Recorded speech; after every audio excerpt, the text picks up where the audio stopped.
मुश्किलें दिल के इरादे आजमाती है। मुश्किलें दिल के इरादे आजमाती है, स्वप्न के पर्दे निगाहों से हटाती है। हौसला मत हार गिरकर ओ मुसाफिर, हौसला मत हार गिरकर ओ मुसाफिर, ठोकरें इंसान को चलना सिखाती है। नमस्कार दोस्तों, स्वागत है आप सभी का सरमाज शोकेस में। बहुत दिनों बाद आज की कहानी बैंक का चेक। बेहद प्रेरक कहानी है। मिस्टर वर्मा एक सफल व्यापारी हैं। दुर्भाग्यवश वह बीमार हो गए और कई महीनों तक बिस्तर पर पड़े रहे। उनकी गैरहाजिरी में उनके व्यापार को बहुत ही हानि उठानी पड़ी और वो कर्जदार हो गए। बीमारी से ठीक हो जाने के बाद भी उन्हें अनेक समस्याओं का सामना करना पड़ा। उधारदाता, लेनदार उन्हें परेशान करने लगे। समस्या का कोई समाधान मिल नहीं रहा था। कर्ज के बोझ तले दबे दबे दिवालियापन की नौबत आ गई। बीमारी के कारण उनका शरीर भी कमजोर हो गया था, जिसके कारण अब वो और अधिक मेहनत करने में असमर्थ थे।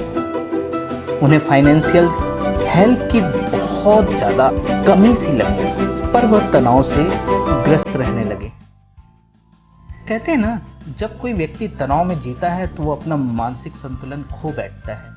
मिस्टर वर्मा भी इसी अवस्था में डगमगाते कदमों से अपने कार्यालय जा रहे थे। चलते चलते अचानक एक व्यक्ति से टकरा गए। जिस व्यक्ति से उनकी टक्कर हुई थी वह एक पढ़ा लिखा और एक जेंटलमैन दिख रहा था। सुंदर वेशभूषा, गले में लटकती टाई से शायद वो बिजनेसमैन लग रहा था। टक्कर लगने के कारण मिस्टर वर्मा जमीन पर गिर पड़े तो उस व्यक्ति ने मिस्टर वर्मा की सहायता की। वर्मा जी अपने पूरे होशो हवास में ना होने के कारण उस व्यक्ति का मन से धन्यवाद किए बिना आगे बढ़ गए। उस व्यक्ति ने वर्मा जी को पुकारा और उनका हालचाल पूछने लगा।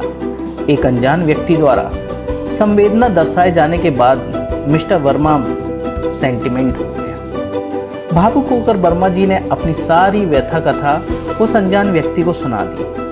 उस व्यक्ति ने भी वर्मा जी की व्यथा न केवल शांति से सुनी बल्कि उनको फाइनेंशियल हेल्प करने के लिए भी तैयार हो गया। उसकी एक ही शर्त थी कि मिस्टर वर्मा जी को उसका धन 1 साल के अंदर लौटाना होगा। मिस्टर वर्मा को उसकी बात पर विश्वास ही नहीं हुआ। ये कोई साधारण पुरुष नहीं है, बल्कि कोई देवता था जिसे भगवान ने उसकी मदद करने के लिए भेजा था। उन्हें लगा हो ना हो ये व्यक्ति मजाक कर रहा है। इसी बीच उस व्यक्ति ने अपनी चेकबुक निकाली, वर्मा जी से उसका नाम पूछा और एक भारी भरकम रकम का चेक काटकर उसके हाथ में थमा दिया और वो व्यक्ति वहां से चला गया। मिस्टर वर्मा कभी चेक को देखते, कभी उस पर लिखी हुई राशि को देखते। उन्हें विश्वास ही नहीं हो रहा था कि कोई अनजान व्यक्ति इतनी बड़ी राशि का चेक उन्हें दे जाएगा। इतनी अधिक राशि से तो उनके सारी प्रॉब्लम्स दूर हो जाएंगी, सारी कर्जदारी दूर हो जाएगी। सब लेनदारों का भुगतान करने के बाद भी उनके पास काफी धन बच जाएगा। ये व्यक्ति वास्तव में कोई ना कोई भगवान का दूत ही था। धन्यवाद करने से पहले ही वो व्यक्ति तो वहां से जा चुका था। वर्मा जी उसका नाम, पता और फोन नंबर कुछ भी तो नहीं पूछ पाए थे। जो भी हो, वर्मा जी को उसकी सारी समस्याओं का हल मिल गया था। चेक की धनराशि ने उनमें मानो नए जान फूंक दी थी। एक खोया हुआ विश्वास पुनः प्राप्त हो गया था। वह जानते थे अब सब कुछ ठीक हो जाएगा। अब वो जी जान से अपने काम में जुट गए। उन्होंने बैंक से चेक का भुगतान प्राप्त नहीं किया। उस चेक को कठिन समय में प्रयोग करने के विचार से संभाल कर रख दिया। उसे अपने बिगड़े हुए व्यापार को संभालने का काम शुरू कर दिया। उन्हें विश्वास था कि उनके पास एक बहुत बड़ी धनराशि का चेक है, जिसे कि वो मुसीबत पड़ने पर चेक के धन से हर मुसीबत का सामना करने में सक्षम है।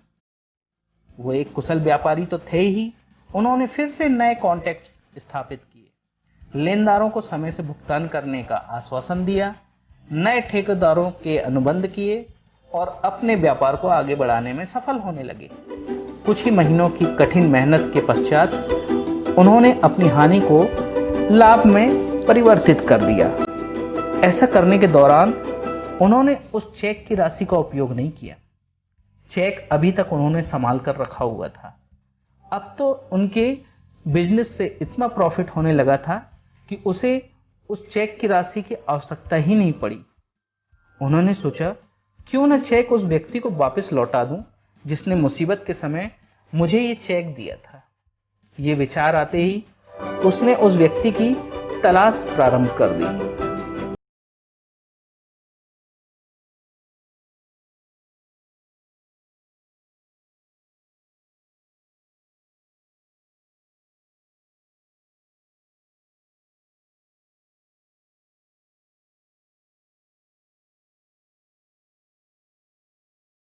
था नहीं, इसलिए उन्होंने वो चेक बैंक में जमा कर दिया और एक फिक्स डिपॉजिट का खाता खुलवा दिया ताकि चेक की राशि पर ब्याज मिलता रहे। परंतु ये क्या, चेक का तो भुगतान नहीं हो सका। बैंक ने वह चेक वर्मा जी को बेरंग लौटा दिया। बेरंग चेक वापस लौटाने का बैंक ने निम्नलिखित कारण बताया कि खाते में पर्याप्त बैलेंस नहीं है और इस खाते के धारक का मानसिक संतुलन भी ठीक नहीं है। ये बात जानकर वर्मा जी को बहुत आश्चर्य हुआ। जिस चेक के भरोसे उन्होंने लाखों रुपए के मटेरियल खरीद लिए और बेच दिए, जिस चेक के भरोसे उन्होंने बड़े बड़े ठेकों को अंजाम दिया, वो मात्र एक कागज का टुकड़ा निकला। चेक की एक बहुत बड़ी राशि का होना केवल उनकी एक कल्पना थी और जो कुछ था उस चेक ने वर्मा जी के जीवन में नई जान डाल दी थी। उनकी हिम्मत और हौसले को बुलंद कर दिया था और वो फिर से एक सफल बिजनेसमैन बन गए थे। क्या ये कमाल चेक का था? नहीं, ये कमाल तो था उनके आत्मविश्वास का। चेक तो उनके खोए हुए विश्वास को जगाने का सहारा बना।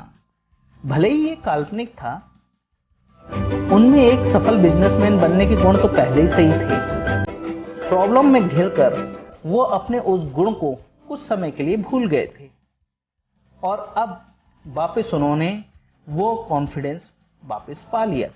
कभी कभी हमारे साथ भी ऐसा ही होता है।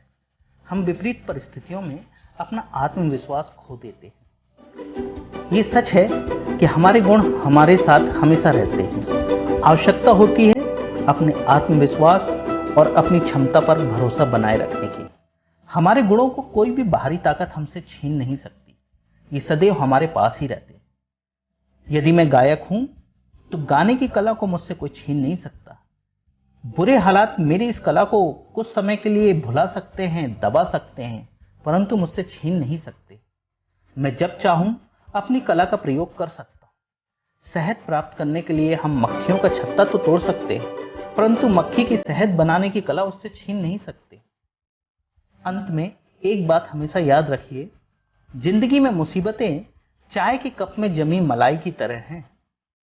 जिंदगी में मुसीबतें चाय के कप में जमी मलाई की तरह हैं और कामयाब वो लोग हैं जिन्हें फूंक मार के मलाई को साइड करके चाय पीना आता है। तो तब तक स्वस्थ रहें, आयुष्मान रहें।